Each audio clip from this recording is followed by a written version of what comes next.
അഞ്ചാമതായിട്ട് വിശുദ്ധ ഖുർആൻ പറയും വലാ യജ്തമിഉ ശഖാ മഅ തദ്കിറ. ഗുണപാഠം ഉൾക്കൊള്ളുന്ന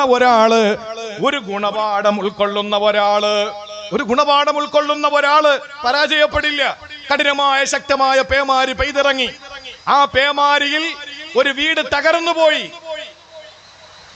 അല്ലെങ്കിൽ വെള്ളം കയറിയിട്ടൊരു കുടുംബം മുഴുവനും നശിച്ചുപോയി. ഞാൻ കണ്ടു സഹോദരങ്ങളെ, വയനാട് ജില്ലയിലെ മേപ്പാടിയിലെ പാവപ്പെട്ട സഹോദരങ്ങളുടെ വീടും അവരുടെ സ്ഥലവുമൊക്കെ കാണാനിടയായി. കഴിഞ്ഞ വർഷം മേപ്പാടിയിൽ ഈ ദുരിതം നടന്ന മേഖലയുടെ 1 കിലോമീറ്റർ അപ്പുറത്ത് മേപ്പാടിയിൽ 2 ദിവസത്തെ പ്രസംഗത്തിന് പോയി. മനഃപൂർവ്വം ബോധപൂർവം 2 ദിവസം കൊടുത്തു. എന്തിന്? ഒന്നാമത്തെ ദിവസം അവിടെ എത്തിച്ചേർന്നു, പ്രസംഗം കഴിഞ്ഞ് വിശ്രമിച്ചു. 2-ാം ദിവസം പകല് ദുരന്തം നടന്ന പ്രദേശങ്ങൾ മുഴുവനും സന്ദർശിച്ചു. പ്രിയപ്പെട്ട സഹോദരങ്ങളെ, ഗുണപാഠമാണിത്. ഇതൊരു ഗുണപാഠമാണ്. നൂഹ് നബി അലൈഹിസ്സലാമിനെ നൂഹ് നബിയുടെ സമുദായത്തെ അള്ളാഹു നശിപ്പിച്ചത് വെള്ളം കൊണ്ടാണ്, ഇല്ലേ? അടുപ്പിൽ നിന്ന് വെള്ളം പൊട്ടി, ആകാശത്തു നിന്ന് മഴ പെയ്തു, ഭൂമിയിൽ നിന്ന് വെള്ളം വിണ്ട് കീറി പൊട്ടി വന്നു. അതേ വെള്ളം കൊണ്ട് ആരെ രക്ഷപ്പെടുത്തി? അയ്യൂബ് നബി അലൈഹിസ്സലാമിനെ രക്ഷപ്പെടുത്തി അള്ളാഹ്. ഒരേ സമയം വെള്ളം അള്ളാഹു നൂഹ് നബിയുടെ സമുദായത്തെ നശിപ്പിച്ചു, അയ്യൂബ് നബി അലൈഹിസ്സലാമിന്റെ രോഗശമനമാക്കി. ഇതാണ് അള്ളാഹ്. ഉരുൾപൊട്ടി, കോവിഡ് വന്നു, സുനാമി വന്നു. ഇതൊക്കെ വരുമ്പോഴൊക്കെ ഇതൊക്കെ ഗുണപാഠമാണ്. ഈ ഗുണപാഠങ്ങളെ ഉൾക്കൊണ്ടുകൊണ്ട് ജീവിതം നമ്മൾ ഊഷ്മളമാക്കുക. അള്ളാഹുവിന്റെ ഖുർആൻ പറയുകയാണ്, ഫദക്കിർ ഇൻ നഫഅതിൽ ദിക്റാ. ഫദക്കിർ നബിയെ, പറഞ്ഞുകൊണ്ടേയിരിക്കൂ നബിയെ, അവരോട് പറഞ്ഞുകൊണ്ടേയിരിക്കൂ. ഇൻ നഫഅതിൽ ദിക്റാ, അവർക്ക് ഉപകാരപ്പെടും, അവർക്ക് ഗുണപ്പെടുന്നതാണ്.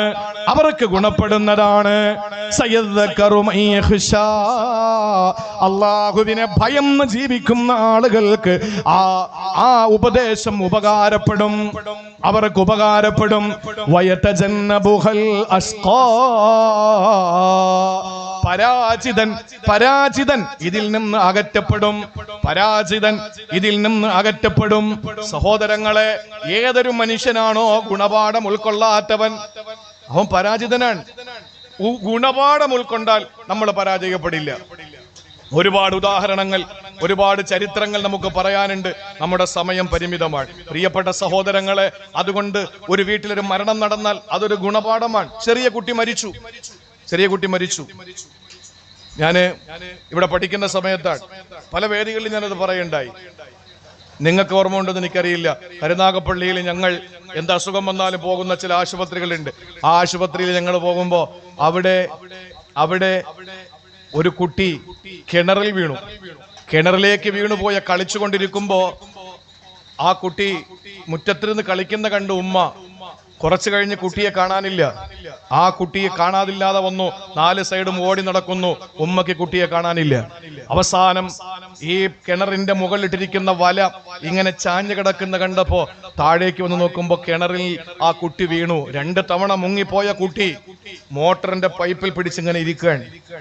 കിടന്ന് നിലവിളിച്ചു. ആളുകൾ വന്നു, കുട്ടിയെടുത്തു കരുനാഗപ്പള്ളി താലൂക്ക് ആശുപത്രിയിൽ കൊണ്ടുവന്നു. തൊട്ടടുത്തല്ലേ, അവിടെ കൊണ്ടുവരുമ്പോ ഈ സന്ദർഭത്തിൽ നമ്മൾ അവിടെ ഉണ്ട്.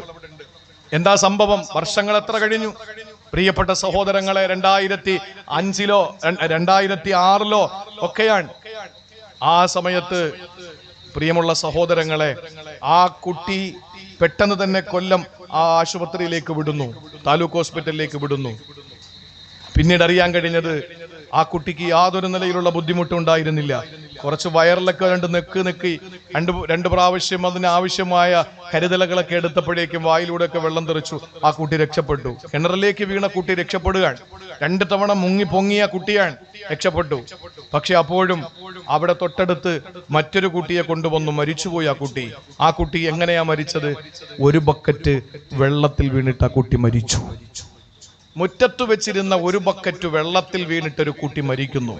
കിണറിൽ 2 തവണ മുങ്ങിപ്പൊങ്ങിയ കുട്ടി രക്ഷപ്പെടുന്നു. ഇത് ഗുണപാഠമല്ലേ? ഇങ്ങനെയുള്ള ആയിരക്കണക്കിന് ഗുണപാഠം നമ്മുടെ മുമ്പിൽ വന്നു പോവുകയാണ്. നമ്മൾ അറിയുന്നില്ല, വന്നു പോകുന്നു ഗുണപാഠങ്ങൾ. ആ ഗുണപാഠങ്ങൾ വരുമ്പോ അതിൽ നിന്ന് പാഠം ഉൾക്കൊള്ളാൻ നമ്മൾ തയ്യാറാകണം. എങ്കിൽ ഒരിക്കലും നമ്മൾ പരാജയപ്പെടില്ല. ഇവിടെയും പരാജയപ്പെടില്ല, ആഖിറത്തിലും പരാജയപ്പെടില്ല. സഹോദരങ്ങളെ, ഒരുപാട് ഗുണപാഠങ്ങൾ ഖുർആനിൽ പറയുന്നുണ്ട്. അതൊന്നും പറയാനുള്ള സമയമില്ല, ഞാൻ അവസാനിപ്പിക്കട്ടെ. ആറാമതായിട്ട് നമ്മൾ വിശുദ്ധ ഖുർആൻ പറയുന്നു, ലാ യജ്തമിഉ ശഖാഉ, പരാജയം ഒരിക്കലും സംഭവിക്കാത്ത ആറാമത്തെ കാര്യം വിശുദ്ധ ഖുർആൻ പറയുന്നു, ലാ യജ്തമിഉ ശഖാഉ മഅത് തഖ്വ. ഭക്തിയോടെ ജീവിച്ചാൽ, തഖ്വയുണ്ടെങ്കിൽ പരാജയപ്പെടില്ല. തഖ്വയുണ്ടെങ്കിൽ പരാജയപ്പെടില്ല. തഖ്വ എന്ന് പറഞ്ഞാൽ എന്താ? പേടിയാ. പേടി എന്നാണ് അർത്ഥം. അള്ളാഹ് എന്തിനാ പേടിക്കുന്ന? പട്ടിയെ പേടിയുണ്ടെങ്കിൽ നമ്മൾ എന്താ ചെയ്യാ? പട്ടിയെ പേടിയുള്ള ഒരാൾ എന്താ ചെയ്യാ? പട്ടിയെ കാണുമ്പോൾ ഓടും. സിംഹത്തെ പേടിയാണെങ്കിൽ ഓടും. കടുവയെ പേടിയാണെങ്കിൽ ഓടും. പാമ്പിനെ കണ്ടാൽ പേടിയാണെങ്കിൽ ഓടും. അപ്പൊ അള്ളാഹെ കണ്ടാൽ എന്ത് ചെയ്യണം? പേടിയാണെങ്കിൽ ഓടണോ? അള്ളാഹെ പേടിക്കണമെന്ന് പറഞ്ഞതിന്റെ അർത്ഥം എന്താ? പട്ടിയെ കണ്ട പേടിക്കും പോലെ ഓടണമെന്നാണോ? ബാക്കിയെല്ലാം പേടി ഉണ്ടാകുമ്പോ അവിടെ നിന്ന് ഓടുന്നു. പക്ഷെ അള്ളാഹുവിനെ പേടിയാണെങ്കിലോ ബാക്കിയുള്ള സ്ഥലത്ത് നിന്ന് അവനിലേക്ക് നമ്മൾ ഓടണം. അപ്പൊ അതുകൊണ്ട് പേടി എന്ന് പറയുന്ന തഖ്വയ്ക്ക് നല്ല ഒരു പദമല്ല. തഖ്വ വേണം, അവിടെ പേടി വേണം. അള്ളാഹെ പേടിക്കാൻ എന്താ? അള്ളാഹു താല ഈ ട്രംപിനെ പോലുള്ള എന്തെങ്കിലും വലിയ ഭീകര ജീവിയാണോ? അള്ളാഹു ബെന്യാമിൻ നെതന്യാഹുവിനെ പോലെ എന്തെങ്കിലും ഭീകരനാണോ? പാവപ്പെട്ട ഫലസ്തീൻ മക്കളുടെ ചോര കുടിച്ച് ചോരയും നീരും വെച്ച ബെന്യാമിൻ നെതന്യാഹു എന്ന ഇസ്രായേൽ എന്ന ജൂതരാഷ്ട്രത്തിന്റെ പ്രസിഡന്റിനെ പോലെ ക്രൂരനാണോ പടച്ചതമ്പുരാൻ? അല്ല. ഹിറ്റ്ലറെ പോലെ, മുസോളിനിയെ പോലെ, നമ്രൂദിനെ പോലെ, ഫിർഔനെ പോലെ ക്രൂരനാണോ? അല്ല. പിന്നെ അള്ളാഹുവിനെ പേടിക്കണമെന്ന് പറയുന്നത് എന്തുകൊണ്ടാണ്? പിന്നെ നമ്മൾ പറയാറുണ്ട് ഭക്തി. തഖ്വ എന്ന് പറഞ്ഞാൽ ഭക്തി ഇല്ല. അത് വ്യാപകമായ ഒരു പേരാണ്, ഭക്തിസാന്ദ്രമായ, അല്ലെ? അതൊക്കെ മറ്റേ കോമൺ പേരാണ്. ഈ തഖ്വ എന്ന് പറഞ്ഞാൽ എന്താണ്? ഒറ്റ വാക്കിൽ മനസ്സിലാക്കിക്കോ. ആഖിറത്തില് ചോദ്യം ചെയ്യപ്പെടുന്നതിനെ ഭൂമിയിൽ പേടിക്കുക. ശ്രദ്ധിച്ചോ, ആഖിറത്തിൽ ഇടങ്ങേറുണ്ടാകുന്നതിനെ ഭൂമിയിൽ പേടിക്കുക. ഒരു കാര്യം നമ്മൾ ചെയ്യുമ്പോൾ അത് ആഖിറത്തില് പിടിച്ചു നിർത്തുമെന്ന് പേടിയുണ്ടെങ്കിൽ ദുനിയാവിനെ അതിനെ സൂക്ഷിക്കണം. അതിനാണ് തഖ്വ എന്ന് പറയുന്നത്. ആ തഖ്വ നമ്മൾ മുറുകെ പിടിച്ചാൽ, ആ ഭയഭക്തിയോടെ നമ്മൾ ജീവിച്ചാൽ, അല്ലെങ്കിൽ ആ ഭയത്തോടെ നമ്മൾ മുന്നോട്ട് കൊണ്ടുപോയാൽ, ഫഅൻദർതുകും നാറൻ തലല്ലാ ലാ യസ്ലാഹാ ഇല്ലൽ അസ്ഖാ അല്ലദീ കദ്ദബ വതവല്ലാ വസയുജന്നബുൽ അത്ഖാ അല്ലദീ യുതി മാലഹു യതസക്കാ. വിശുദ്ധ ഖുർആനിൽ അല്ലാഹ് പറയുകയാണ്, നരകത്തെ നിങ്ങൾക്ക് മുന്നറിയിപ്പ് തരികയാണ്. തലല്ലാളി കത്തുന്ന നരകത്തെ നിങ്ങളോട് മുന്നറിയിപ്പ് തരികയാണ്. ലാ യസ്ലാഹാ ഇല്ലൽ അസ്ഖാ, പരാജിതനല്ലാതെ നരകത്തിൽ കടക്കൂല. ആരാണ് പരാജിതൻ എന്നറിയോ?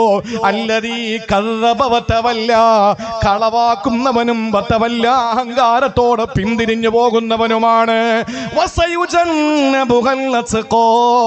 അല്ലാഹുവിനെ തഖ്വ ചെയ്ത് ജീവിക്കുന്നവനെ നരകത്തിൽ നിന്ന് അകറ്റുന്നതാണ്.